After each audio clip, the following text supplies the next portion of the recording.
اما بعد فاعوذ باللہ من الشیطان الرجیم بسم اللہ الرحمن الرحیم ولو شئنا لرفعناه بها ولكنه اخلد الى الارض واتبع هواه فمثله كمثل الكلب ان تحمل عليه يلحث. اور ان آیتوں کے ذریعے اس کو بلندی عطا کرتے مگر وہ پستی کی طرف جھکا اور اپنی خواہش نفس کی پیروی کی. اس کی مثال اس کتے کی طرح ہے کہ اگر تم اس پر حملہ کرو تب بھی وہ ہانپ کر زبان نکالے اور یا چھوڑ دو پھر بھی وہ ہانپ کر زبان نکالے. یہ ان لوگوں کی مثال ہے جو ہماری آیتوں کو جھٹلاتے ہیں. آپ لوگوں کے سامنے یہ واقعات بیان کیجئے تاکہ وہ غور و فکر کریں. اللہ وحدہ لا شریک اپنا فضل کسی کسی کو عطا فرماتا ہے. ہر ایک کو وہ اپنا فضل عطا نہیں فرماتا. اللہ تعالیٰ پیسہ بھی کسی کسی کو عطا فرماتا ہے, اللہ علم بھی کسی کسی کو عطا فرماتا ہے. آپ دیکھیں نا جی کہ کیا حضور نبی اکرم صلی اللہ علیہ وسلم کے زمانہ اقدس کے اندر امیر لوگ نہیں تھے؟ بے شمار امیر لوگ تھے. رومن امپائر کا دور ہے جی, وہ دنیا کے بڑے بڑے خزانوں کے مالک. لیکن حضرت سیدنا عثمان غنی کا نام کیوں زندہ ہے؟ حضرت عثمان غنی کا نام زندہ ہے نا جی آج تک. حضور نبی اکرم صلی اللہ علیہ وسلم سے 2 مرتبہ آپ نے جنت خرید لی. 2 مرتبہ حضور سے جنت خریدی. کیا بات ہے کہ اس دور میں بڑے بڑے حاتم طائی گزرے. حاتم طائیوں کا دور تھا بھائی, بڑے بڑے پین. میں آج کسی کو کی مثال بھی نہیں دے سکتا کہ اتنا امیر ہے ہی کوئی نہیں جتنے اس دور میں امیر تھے.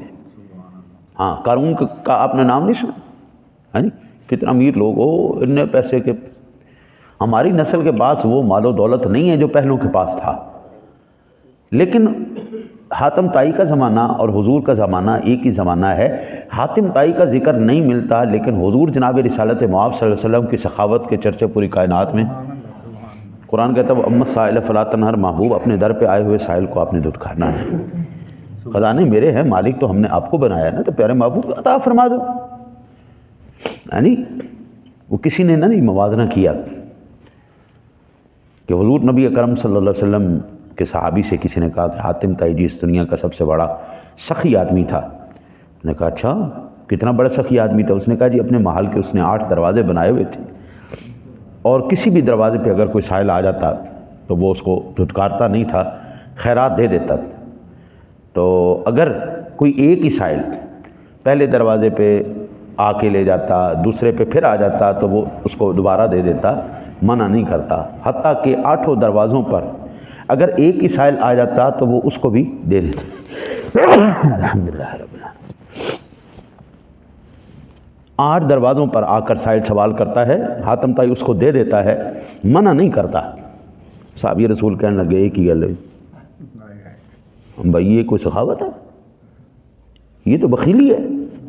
بھائی ایک بندہ 8 مرتبہ تجھ سے خیرات لے کے گیا ہے, اس کی حاجت ہی نہیں پوری ہو رہی.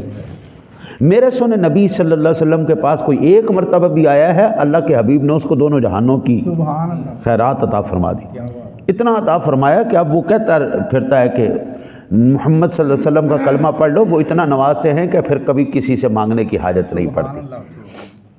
ہاں جی, حضرت صاحب میاں محمد بخشا رحمۃ اللہ تعالیٰ علیہ فرماتے 3 مہینے خلقت رجی, 3 مہینے خلقت رجی ویک یوسف کے نانی. 3 مہینے خلقت رجی ویک یوسف کے نانی, جنہ عربی محمد ڈٹھا رج گئے 2 ہی جہانی.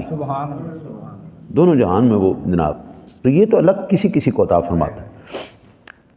اب یہاں پر قرآن پاک کی آیت بتا رہی ہے علم آ جائے تامی بندے دا دماغ خراب ہو جاتا ہے, پیسہ آ جائے تامی بندے دا دماغ خراب ہو جاتا ہے. علم آنے کے بعد بندے کا دماغ خراب ہو گیا, جناب میں ہی بڑا بڑا عالم ہوں, میرے تو بڑا ہے ہی کوئی نہیں. اللہ کہتا ہے اس کتے طرح ہے جنہوں مارو تامی ہے کرے, جنہوں نہ مارو تامی ان کی زبان نکلی رہے.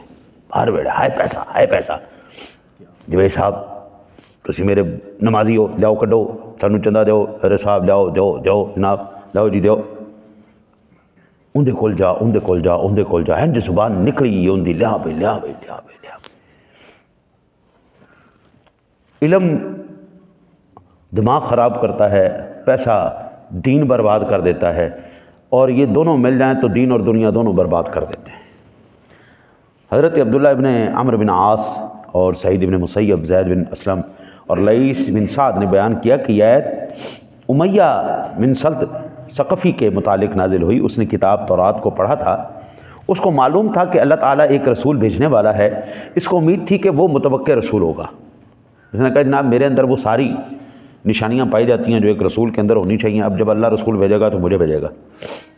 جب اللہ تعالیٰ نے نبی اکرم صلی اللہ علیہ وسلم کو رسول بنا دیا تو اس نے آپ سے حسد رکھا، آپ کا کفر کیا، اور وہ بہت حکمت والا اور نصیحت کرنے والا تھا۔ ہاں جی، حضور سے پہلے بڑا نیک آدمی، بڑا شریف آدمی، اوہ ہو، لیکن جیسے ہی حضور کو بنایا گیا وہ ساری نیکی بھی گئی، وہ ساری نصیحت بھی گئی، وہ سارا کچھ برباد ہو گیا۔ وہ بعض ممالک کے دورے پر گیا، جب واپس آیا تو مقتولین بدر کے پاس سے گزرا، اس نے ان کے متعلق پوچھا یہ کون لوگ ہیں، یہ کیا ہوا ان کو؟ تو لوگوں نے بتایا کہ جناب محمد رسول اللہ صلی اللہ علیہ وسلم اللہ کے آخری رسول تشریف فرما ہو چکے ہیں، ان سے جنگ کی تھی اس قوم نے، انہوں نے ان کو قتل کیا ہے۔ تو وہ کہنے لگا کہ اگر وہ نبی ہوتے تو اپنے رشتہ داروں کو قتل نہ کرتے، آخر کار وہ کفر پر ہی مر گیا۔ تفسیر ابن ابی حاتم سے۔ حضور پتہ اس وقت لگتا ہے بندے کی شخصیت کا، بندے کی نسل کا۔ اب دیکھیں نا جی، ہے تو وہ بندہ تھا نا، لیکن قرآن اس کو کتا کہہ رہا ہے، میں نہیں کہہ رہا، میرے اوپر آپ نے بات نہیں لانی، میں نے قرآن کی آیت آپ کے سامنے پڑھ دی۔ ہر ویلے ان کی زبان نکلی، تم ہی دے دیتے، ہر ویلے زبان نکلی۔ ان کو کتا میرے رب نے کہا ہے۔ اللہ اکبر، اللہ اکبر۔ حضرت جی میں نا بہادر شاہ ظفر آخری جڑا ساڈا بادشاہ گزرا ہے پاک و ہندہ، میں نے اس کے آخری وقت دیکھا ہے تصویر۔ بادشاہ ہوتا ہے، اس سے سلطنت چھین گئی تھی نا بہادر شاہ ظفر سے۔ انج حضرت جی بیٹھا ہوا ہے کرسی دے ہوتے، پلنگ دے ہوتے بیٹھا ہوا ہے، تو پتہ لگ رہا سی بادشاہ بیٹھا ہے۔ لوگوں کو بتانا نہیں پڑتا یہ بادشاہ ہے، اس کی عادتیں بتا دیتی ہیں بادشاہ آدمی۔ بندہ گندی نسل دا ہے، دسنا نہیں پہنتا، ان کی عادتیں دس دینی ہیں، نسل ہی گندی، نسل ہی گندی۔ قرآن نے بیان کیا ہے، بڑے آلے پھردا سی، ہیں جی، جدو تھوڑی جی کڑکی آئی، آزمائش آئی، مصیبت آئی، نسل ہی بدل گیا، نسل انسانی تو جانور ہو گیا۔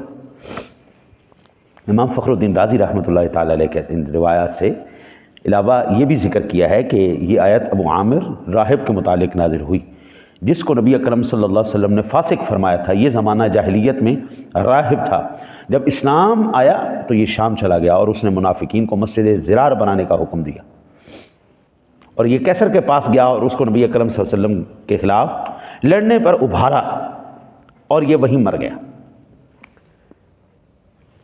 جس کو میرے نبی اپنے در سے دھدکار دیں قیامت تک، حضرت جی وہ بندہ کہیں پر امان نہیں پا سکتا۔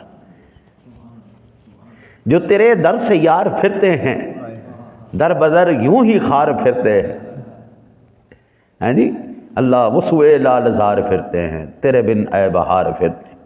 جو تیرے در سے یار پھرتے ہیں، در بدر یوں ہی خار پھرتے ہیں۔ جس کو حضور دھدکار دے، کائنات میں کوئی ایسی جگہ نہیں جہاں پر اس کو امان مل جائے۔ حضور کا دھدکارنا میرے رب کا دھدکارنا ہے، حضور کی رضا، اللہ کہتا ہے میری رضا ہے۔